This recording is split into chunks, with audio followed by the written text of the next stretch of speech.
I was her only offspring, she had no other alternative for protection. She bound me to die of Krishna. Hare Krishna.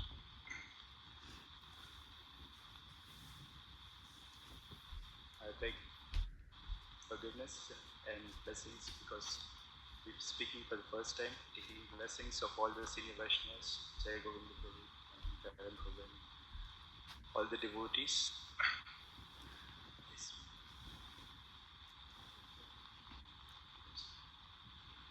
So, today's verse, we are reading from the sixth chapter of Srimad Bhagavatam, first canto, and the sixth text, where it's a conversation between Narada and Vyasadeva. So, Narad Muni here is telling about his own story in his past life when he was a son of maidservant.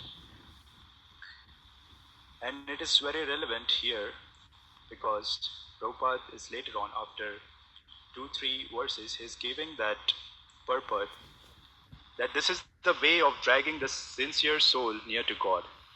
Because the poor boy was being looked only after his affectionate mother, and yet mother was taken from the world by the supreme will of the Lord, and he has no alternative but completely dependent upon the mercy of the Lord. So this happened, like I'm not comparing, but this has happened to Srila Prabhupada as well. Like when he was a little child, uh, his mother also got passed, and at that point of time, his father was taking care of him, and he also encouraged Srila Prabhupada to take care of the Supreme Personality of Godhead. And from that point of onwards, and even before that, Srila Prabhupada, even as a child, he was going to have the darshan of Radha Govinda Dev just across where Prabhupada was staying in Kolkata. So, as we see here, Narad Muni himself was also in that position as a small child, 5 years old, whose only shelter was his mother. And later on, his mother, when she went outside for some work, she was bitten by the serpent, and he has no other shelter but to go and take shelter of Krishna. So even if we see in various subsequent pastimes, like how he took shelter of Krishna and later on he had darshan of Vishnu personally, for that lifetime, and later on he became Narad Muni, the son of Brahma, and then preaching to various disciples. Even if we observe the various disciples of Narad Muni, if we see Narad Muni is being preaching to all, like he went and preached to Prachetas, and then they surrendered their life for Krishna. And Narad Muni had like various glorious disciples. Even Vyasadeva himself was a disciple of Narad Muni. So we can estimate the quality of tree by the fruits. So, like we see the disciples of Narad Muni, Prahlad Maharaj, Dhruva Maharaj, and then Vyasadeva himself. Also, there are like various fallen souls who were also, like for example, Nal, Kuber, and Manigriv. Even though Narad Muni cursed them, it turns out to be a blessing for them because they were in the court of Nanda Maharaj.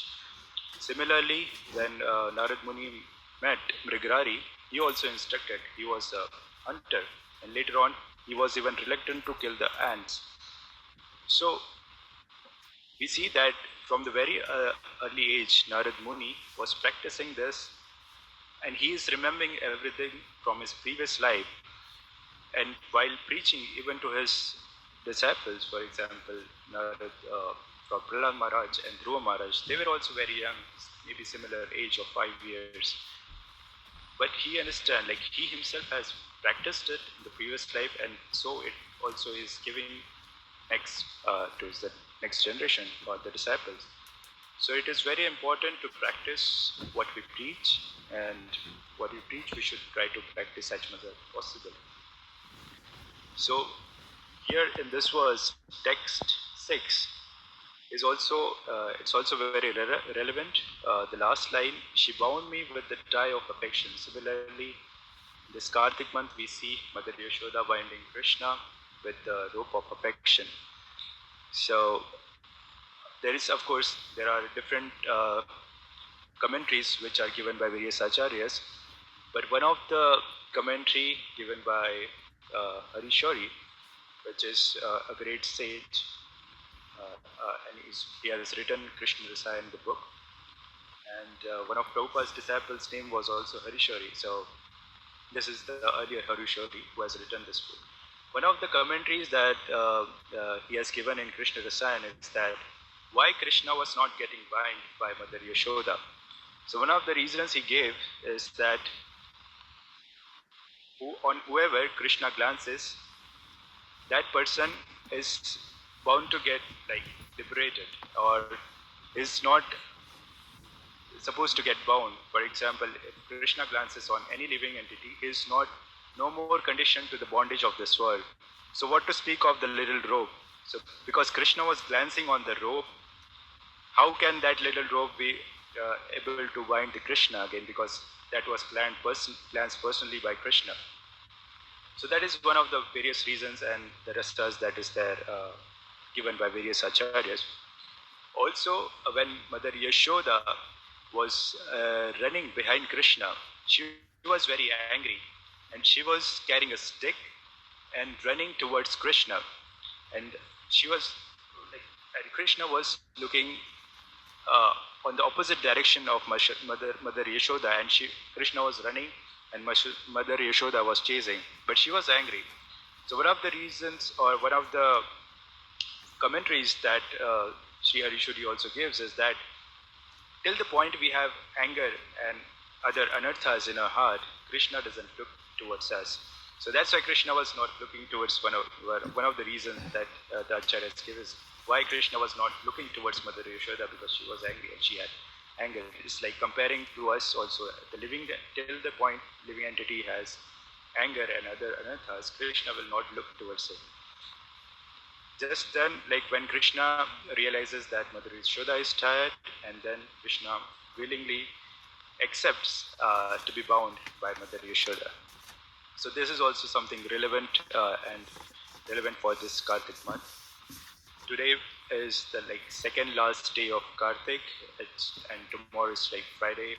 The last day of Kartik, considered maybe we can say the last day of bonus, or maybe Black Friday or something, that we have sales or something. So it's like spiritual Black Friday. Maybe tomorrow, the last day of Kartik, to get all the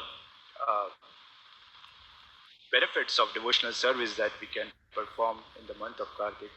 This is also one of the day of Vishnu Panchak, where a lot of devotees who are practicing uh, the, the vows of Vishnu Panchak and chanting more and more rounds. So one of the like devotees was explaining how should we, what's the mood of practicing Vishnu Panchak, or maybe of course even the Kartik month is you should not of course waste time, but consider this as like the last 5 days of your life. How would you like to spend this 5 days of your life? Of course, every day we should be trying that, and considering that if this happened to be your last day, how do you want to spend this day, and how do you want to practice devotional service? What should be your mode? What should be your consciousness? Where do you want to put your energy? So that is something we should be thinking. Tomorrow, last day, maybe consider this as the last day of your life and practice as much as devotional service as possible.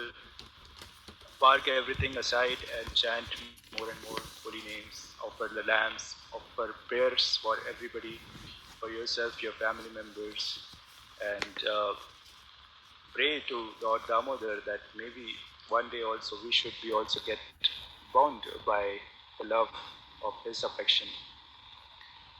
And by date, I think 14 November 1977, it is also the disappearance day of Srila Prabhupada, where he left this world in Vrindavan Dham. And I remember, in one of the class, His Bhakti Marg Swami was explaining that there are some days or instances in our life which we remember as very graphically, or what exactly we were doing at that point of time. He gave some example of somebody who was near 9/11 in World Trade Center or something like that.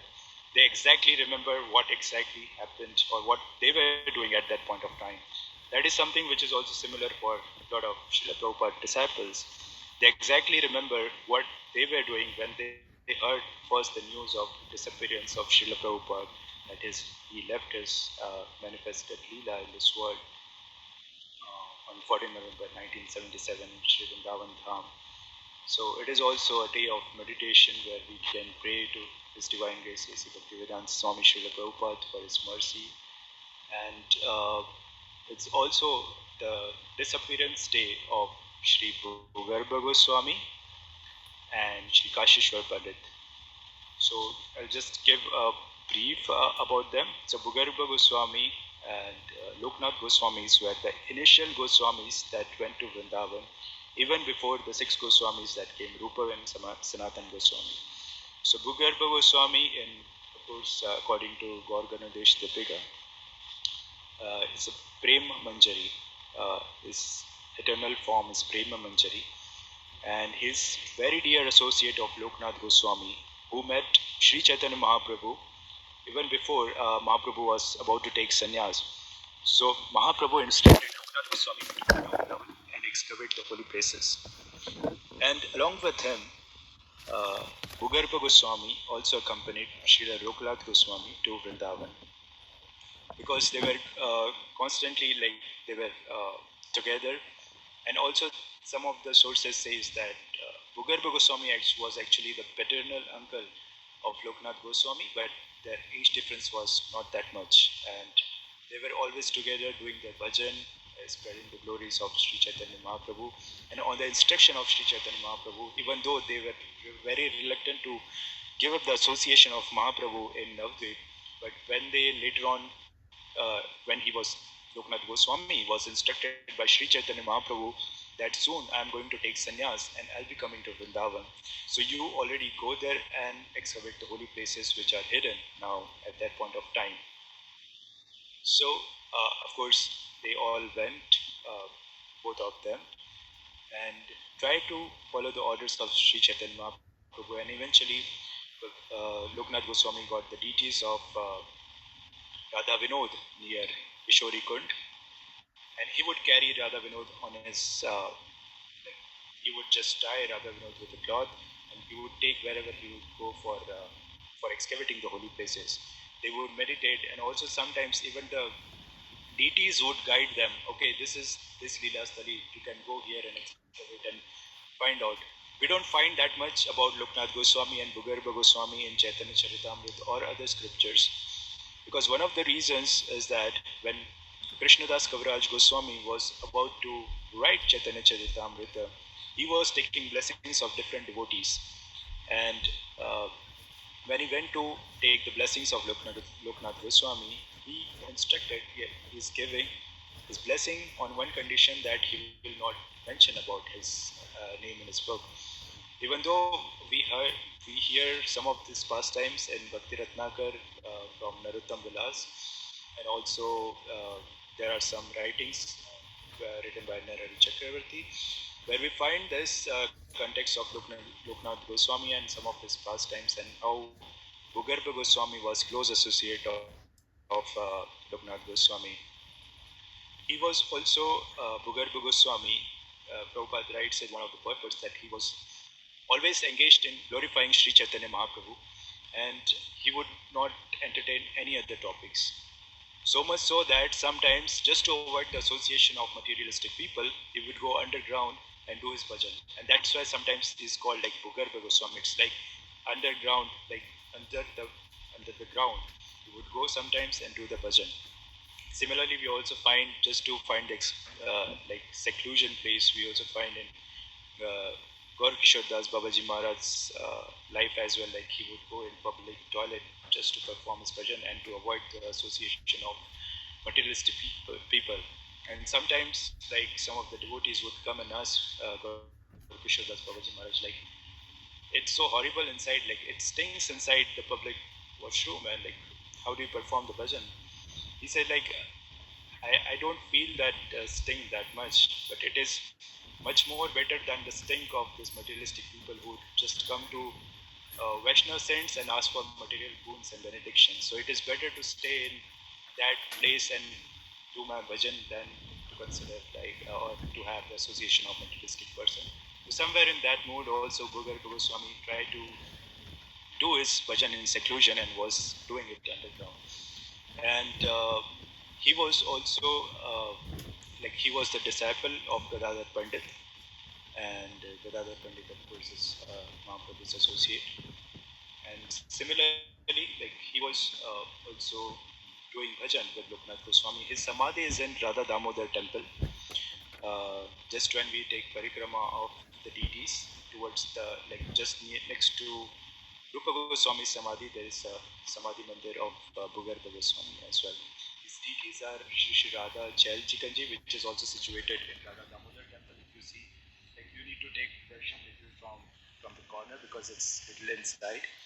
And it is also said like apart from Shri Radha Raman, Radha Chalchikanji also never left Vrindavan because when there was attack by different kings, so most of the deities were moved to Jaipur. One of the prime deities was Shri Radha Govindji, and but Radha Chalchikanji and Radha Raman actually they stayed in Vrindavan. Chalchikanji was served, and there was it was hidden near a kund, which is also called Chalchikanji near Radha Damodar temple. And coming to the point of Sri Govindji, so one of the initial pujari of Sri Govindji was Kashishwar Pandit, whose disappearance day is also today. So Kashishwar Pandit was like actually he was initially in Sri Rampur near like Kolkata area in West Bengal. His father's name was Vasudev Bhattacharya, and he was a brahmachari, and he was the disciple of Sri Ishwar Puri, who was the spiritual master of Sri Chaitanya Mahaprabhu. So Govinda and Kashishwar Pandit were the personal servant of Sri Ishwar Puri, and they were serving their spiritual master till his last point of time, last pastimes. And just before leaving this world, Srila Ishwar Puri instructed Kashishwar Pandit and Govinda to go and serve Sri Chaitanya Mahaprabhu and be their servant, personal servant in Puri. So when Mahaprabhu took, of course, sannyas, he went to uh, Jagannath Puri, and from Jagannath Puri, Mahaprabhu went to South India and did his parikrama. And after that, uh, when Mahaprabhu returned to Puri, that time Govinda Das came, and he said to Mahaprabhu that it's the instruction of Ishwar Puri that I should come here and serve you. Meanwhile, Kashishwar Pandit was also on pilgrimage, and he came later on, and he said like it was the same instruction given to him as well by Srila Ishwar Puri. But Sri Chaitanya Mahaprabhu was a little reluctant to take the service of both devotees. Why? Because according to the relation, they were his god brothers. And to take service from God brothers was not so comfortable for Sri Chaitanya Mahaprabhu. But also it was the instruction of his spiritual master to engage them in this kind of service. So he goes to Sarvabhaum Bhattacharya and he asks Sarvabhaum Bhattacharya, like, what should I do in this situation? Then Sarvabhaum Bhattacharya says, uh, this is proper because the most, like if you have multiple instruction, the instruction of spiritual master is the foremost. So you need to follow the instruction of the spiritual master. And then he quotes some of the example. For example, for he gives the example of Parshuram, like Jamdagni Rishi instructed him a very difficult things to do, like kill his own mother, Renuka. But Parshuram also knew that the powers of his spiritual master and father, Jamdagni Rishi, that he'll be able to also put the life back in his mother's body. So he did that. But at the same time, when he was pleased and asked for the boon, then Parshuram asked, like, can you please restore the life of my mother? And that's why, and that's how like Sarvabhauma Bhattacharya was closing. So, sorry, concluding that even though the instruction might be very difficult to follow, but you, you anyway, you should follow the instruction of your spiritual master. Similarly, he also gives the example of Lakshmana. Like it was very difficult for Lakshmana to follow the instruction of Lord Ram to banish Mother Sita, but he has to do with this because that was something he considered his elder brother as his master. So by after like quoting and convincing Sri Chaitanya Mahaprabhu to take service from his god brothers, Kashishwar Pandit and Govinda were finally rendering some service. So Govinda's prime service was to take personal care of taking care of personal needs of Mahaprabhu, like is taking care of basically his body, taking arranging for his prashadam, for his clothes and other things.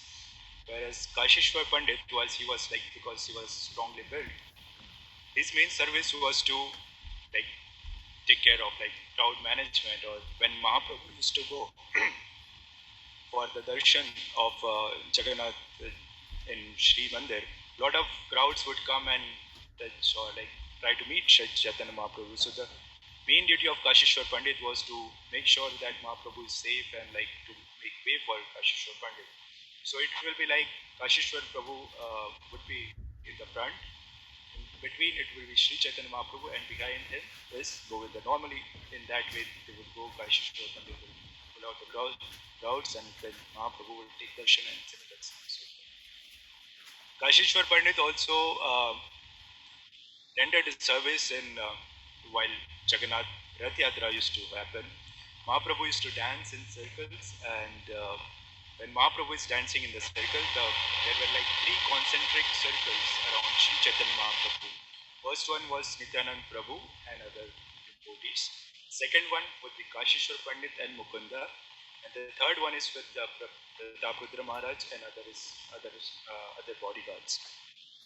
So in that way, Mahaprabhu would dance and also be protected from various crowd during the Rath Yatra.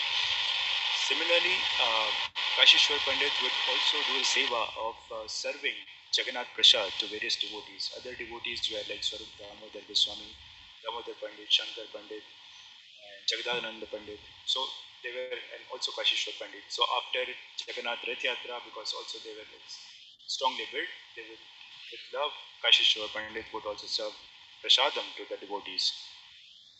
So this was some of the sevas that Kashishwar Pandit was doing. And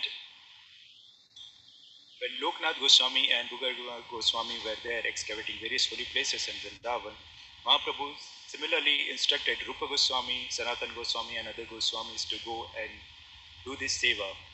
One of the prime instruction that Sri Chaitanya Mahaprabhu had given to all the Goswamis were to live a life of a renunciate, exemplary life of how a renunciate should live in Vrindavan and practice the bhajan, excavate the holy places and lost places of Vrindavan, and establish the temple and deity worship in the temple of Vrindavan. And the last one was to read all the scriptures and write various conclusions of the scriptures.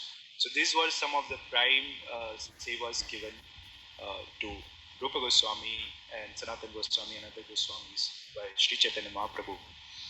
So while executing those services, Rupa and Sanatan were able to excavate some of the holy places and write some of the literatures. But Rupa Goswami was very disturbed not disturbed, but was also wondering because the prime deity of Sri Govinda Dev was still hidden and he was not able to find the deities of Govinda Dev. So one day he was crying near the bank of river, and finally one boy comes and he says like there is a Gomti Tila where a cow goes every day and pours the milk there, and there you can find the deity of Govinda Dev. So then Rupa Goswami goes with other Brajvasis and finally finds the deity of Govinda Dev at Gomti Tila, which is also called Yogpit in Vrindavan by the Brajvasis. And after excavating, which was underground, the deity of Govinda Dev, Rupa Goswami called Sanatan Goswami. So the first Goswami, after excavation of Govinda Dev, was Sanatan Goswami who came and offered his obeisances and they did the Abhishek and different things. And the immediate thing which Rupa Goswami also did was to send a messenger to Jagannath Puri to inform Sri Chaitanya Mahaprabhu that we found the deities of Govinda Dev. And Mahaprabhu at that time he was just asking some devotees that I have not heard about from Rupa and Sanatan from long time. Just when Mahaprabhu was mentioning that, he got the message that we have from Rupa Goswami that he has found the deities of Govinda Dev. After hearing this, Sri Chaitanya Mahaprabhu became slow, blissful, and then he was just overjoyed. And he called Kashishwar Pandit in a seclusion place, and he asked him to go to Vrindavan and help Srila Rupa Goswami in serving Govinda Dev. But for Kashishwar Pandit, it was very difficult instruction to follow because Sri Chaitanya Mahaprabhu was his life and soul, and how can he leave the personal association of Sri Chaitanya Mahaprabhu and go to Vrindavan? So just to pacify Kashishwar Pandit, he says, "Okay, I am giving you a deity of me. It's a Govinda deity playing a flute, and it is not different from me. You can take this deity with you, and it is called Gaura Govinda. And worship this deity, and whenever you will offer the food, I'll personally take the food of Sri Gaur Govinda." So just to pacify Kashishwar Pandit and to carry on with his seva, Mahaprabhu gave his personal deity, and that's how the first deity of Sri Chaitanya Mahaprabhu, personally given by Sri Chaitanya Mahaprabhu, came to Vrindavan and later on to the western part of India. And it is placed now also you can go and see and have the darshan of Sri Gaur Govinda, which is at the right side just near the feet of Shri Radha Govind Ji in Jaipur.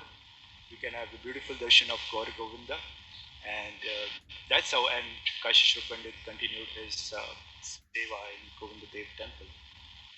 So these are like various pastimes of Bhugarba Goswami, Kashishwar Pandit, and of course the day of disappearance of, okay, according to date, Srila Prabhupada's disappearance day, 14th day of one second last day of Kartik as well, and try to perform as much devotional service as possible. Tomorrow is last day of Kartik, and I pray to all the devotees to pray for me as well, and I seek your blessings.